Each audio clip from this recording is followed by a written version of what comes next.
Under the faint street lamps of Harlem, old jazz tunes seemed to echo in the night. Strong racial injustice filled the air like heavy fog. In 1935, a rude insult happened at one of New York's best nightclubs. This started a series of planned attacks. It pushed out an invading gang. It set new rules in the underworld.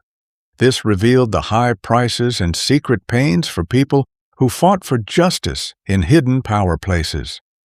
The tale shows how Bumpy Johnson's quiet fury changed personal disrespect into a major fight for dignity. This lasted for decades. It changed how criminal groups worked together. This payback tale begins not with gunfire. It begins with growing rage from overlooked errors. Dutch Schultz was a rough alcohol smuggler. His large operation earned $20 million each year from banned liquor and other illegal acts. For the past 18 months, he had forced out Harlem's black leaders. He made powerful Madame St. Clair retire. He caused clever Casper Holstein to surrender. Schultz used superior weapons, government ties, and financial strength. These seemed unbeatable for those without them. But in his conquest, Schultz caused his own failure. He sent white strangers to gather funds. They viewed the neighborhood with obvious racism. They seized wagers and money. They ignored the community bonds that allowed lottery games to support many residents. This turned a clean conquest into a place for silent conflicts and strong resentment. The resentment grew in every store and private meeting. Also, he used public brutality. He killed opponents in broad daylight. He assaulted couriers who hesitated. This strengthened the resistance. It created victims that people pitied. Their stories spread quickly in local gossip. This damaged any hope for true allegiance. It built a common memory of harsh abuse. Everyone waited for a spark to ignite. That spark came on September 16, 1935. It was an ordinary Monday evening. The Cotton Club buzzed with more than 200 guests. They watched live performances, glasses touched with forbidden beverages. Wealthy white visitors from uptown mixed with corrupt officials, famous criminals, and celebrities. The venue combined elegant appeal with underlying danger. It was Harlem's top entertainment location. In a secluded rear section, Ellsworth Bumpy Johnson drank bourbon. He remained composed. This hid his keen observation. His gaze scanned the space silently. Then Dutch Schultz stood up quickly. His face flushed from fine whiskey and pent-up frustration all evening. He marched across the room. People spotted him immediately. His bodyguards trailed. This increased the strained atmosphere. Heads turned. Murmurs spread. He reached Bumpy's table. Schultz ignored polite conversation or courtesy. He pounded his fist down firmly. The glass bounced. Bourbon spilled on the surface. His shout pierced the clamor. He said Bumpy was daring to appear. He ridiculed Bumpy's lottery operations as minor in what he called Negro Town. He hurled racist slurs. He labeled Harlem residents stupid and inferior. He said they did not merit authority. His booming voice halted discussions. The band tunes dropped to silence. The entire audience stiffened. They felt surprise and grim fascination. The pure prejudice shocked even hardened patrons. The club already had racial divisions, but Bumpy showed no rage or fright. He stayed seated. His expression remained neutral. He gazed upward. He absorbed the remarks without flinching. He did not grab his concealed .45 pistol. He offered no resistance. He let the outburst end in the heavy quiet. The stillness covered the club like a blanket. Then Bumpy spoke quietly. Nearby people leaned forward to listen. His voice was icy and detached. Later, Witnesses said it frightened more than shouting. Bumpy issued his command. Schultz had 7 days to remove all white employees from Harlem roads.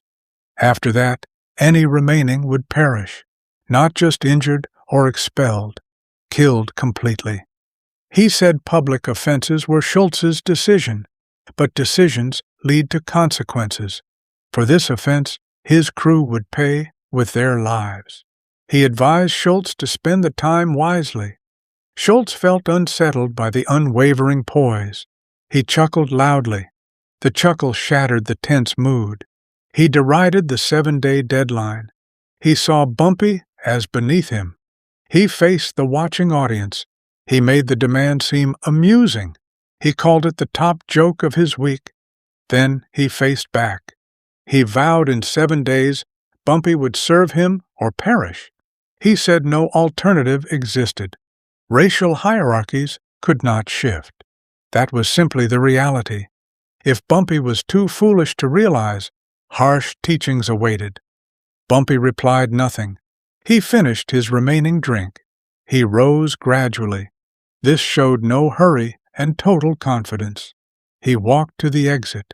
The audience parted. They sensed the unseen threat near him. Schultz had announced open conflict. Bumpy passed Schultz and bodyguards. He offered no glance. He stepped into the chilly September breeze. He vanished into Harlem night as if the dispute was minor. Inside, Schultz returned to his seat. He continued chuckling. He shared exaggerated stories with companions. He claimed he humiliated the audacious man. He predicted Harlem would submit completely in a month. The final opponent broke in public. He retired that night. He felt certain of victory.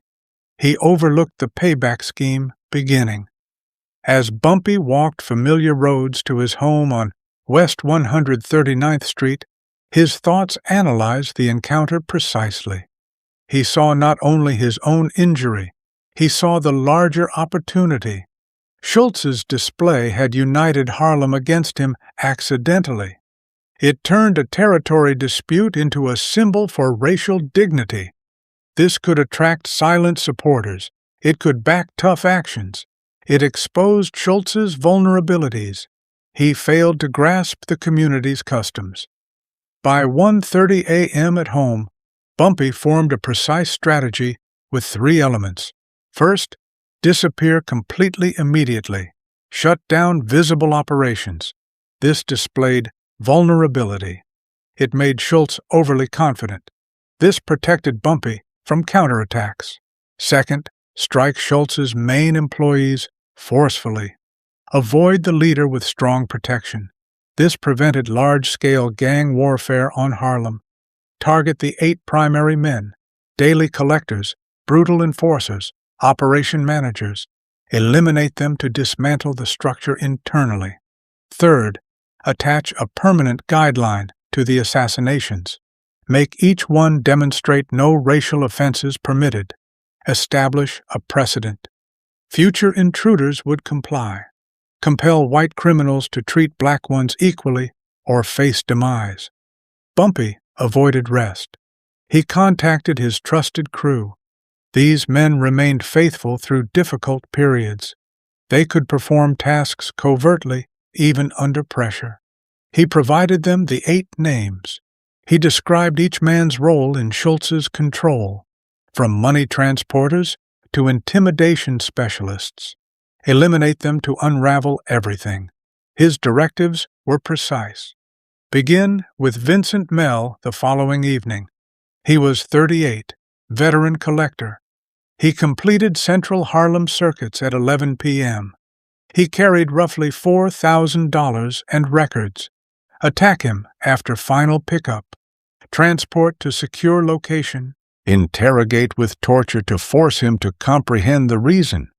Then execute and display publicly with message. Initiate the tally. Repeat daily for 8 or until they depart. Each corpse displays increasing tally, like one down 7 to go leave Harlem. They inquired how to survive the backlash. Bumpy responded decisively. He would disappear like a spirit shortly. This made him difficult to reach. He instructed them to employ decoys, remain hidden. The Cotton Club public humiliation damaged aid from residents. Schultz's racist statements created a rally to resist. Their attacks appeared justified retaliation for all injustices. Harlem would shield them. By 5:30 a.m. Tuesday, strategies were ready, assignments distributed, surveillance arranged for vulnerabilities, firearms and concealed areas prepared for shadowy tasks. Bumpy prepared a small suitcase. At 6 a.m., a companion transported him away. He turned into a phantom for the week. He evaded Schultz's frantic hunts, bounties, threats. They achieved nothing. The barrier of community resistance obstructed. The initial strike occurred swiftly and neatly. Mel concluded 11 p.m. gatherings. Schultz remained at club boasting. Mel's route got obstructed on Silent Road. 3 of Bumpy's men used firearms to capture him. They transported to vacant storage on West 147th Street. Thick walls muffled noises. There, it was not rapid execution. It was prolonged instruction. They began with hammer. They shattered each finger gradually. Mel yelled louder. He claimed he merely performed duties. They continued. They struck his face with clubs and punches. Nose fractured, jaw split, teeth dropped, eyes closed from inflammation. The injury displayed extended suffering. They questioned amid strikes. Did he recognize Schultz's offenses, the public disgrace, the attitude that deemed them inferior? Mel pleaded to change allegiance, provide details, offer bribes. They disregarded. This exceeded utility. It intended to terrify the remaining 7 with stories of horror. Then the ice pick. 11 gradual pierces in shoulders, legs, abdomen. Each caused maximum agony without quick demise. Mel's yells weakened, blood and exhaustion accumulated. Finally, large blade sliced throat deeply. It terminated him. They placed corpse in large container, abandoned in lane on West 145th Street, discovered in morning. Message in large print stated begin, 1 down 7 to go leave Harlem. At 6:23 a.m., garbage collector James Robertson spotted it. His terrified shouts summoned authorities. The site indicated organized conflict. The message connected to Bumpy's statements. By 9 a.m., discussion shifted to panic in the organization. Schultz learned at breakfast in Bronx secure location. He disbelieved initially, then fury at message connection to Bumpy's vow. He issued commands to locate and eliminate Bumpy. But no success. Harlem remained wounded from observed prejudice. They obstructed all attempts. Wednesday delivered envelope under Schultz's entrance. It aligned with tally. Vowed additional. By 2:15 p.m., Raymond Red Sullivan discovered in vacant structure on Lenox Avenue. Single bullet rear of skull executed him like judgment. His 2 protectors post Mel rested shot close. Battle was uneven. Message stated 2 down 6 to go. Panic increased. Thursday's envelope restated calculation. Cautioned, it continued. Early morning, Thomas Little Tommy Brennan located at residence. Pierced 17 times with ice pick after extended torment. 3 down 5 to go indicated consistent pace. By afternoon, Schultz forfeited boldness, experienced genuine concern. 3 vital men vanished in days, strikes precise like arranged beforehand. He summoned crew to locate Bumpy. No benefit. Envelopes persisted arriving, revealed his frailty. Friday's message taunted tally. Day claimed 2. Anthony Little Tony Benedetto pummeled fatally in narrow passage. 5 down 3 to go. Joseph Joey Numbers Catalano blasted in face at crowded eatery. 2 composed black men approached, fired, departed. Patron stiffened. 6 down, 2 to go, stated message. Evening envelope clarified motive. Linked executions to Schultz's club racial prejudice. Contested superior attitude. Stated depart for equivalent dignity in crime. Saturday struck severely. Harold Bunny Weinstein managed Harlem segment. Blasted rear skull in vehicle on crowded West 47th Street in daylight. 7 down, 1 to go, shattered security sense externally. Schultz, concealed in terror at Bronx primary location, implored final man Patrick O'Brien to conceal in protected Bronx site with 4 sentries. But Sunday, 8:47 p.m., deception at entrance. Female pretended disoriented, hurled incendiary gasoline container inside. Flame disorder commenced. Sentries fled rear exit. Encountered shotgun blasts in passage. O'Brien attempted window. Projectiles halted. Incinerated corpse retrieved afterward. Charred message still stated, 8 down, 0 to go. Harlem belongs to Harlem. Don't ever disrespect black brothers, leave, and never come back. Monday, September 23rd, delivered Bumpy's final message. Detailed 8 deceased as cost for Schultz's offenses and arrogance. Granted 24 hours to exit or conflict expands metropolis. Rendered battle beyond finances. A demand for equitable treatment in criminal realm. Surrender occurred by Tuesday evening. Schultz terminated 18-month dominance. Relinquished profits in humiliated withdrawal. The defeat turned cautionary tale. It circulated to all Underworld locations. Caused white criminals cautious with black. Halted offenses and superior attitudes. Or confront identical fate. Guideline endured a century. Bumpy appeared September 24th on Lenox Avenue as if no interruption. Behaved ignorant to inquiries, but stated Harlem observes. Cost for prejudice always arrives. His influence expanded. He claimed vacant positions, created solid foundation. Schultz perished October 23rd in Newark, slain by white competitors, rendered him obscured. Bumpy's tale endured, revealed steep prices of resistance. Struggle for value in peril created legends. A somber reminder of concealed sufferings that formed such resilient histories in harsh urban existence.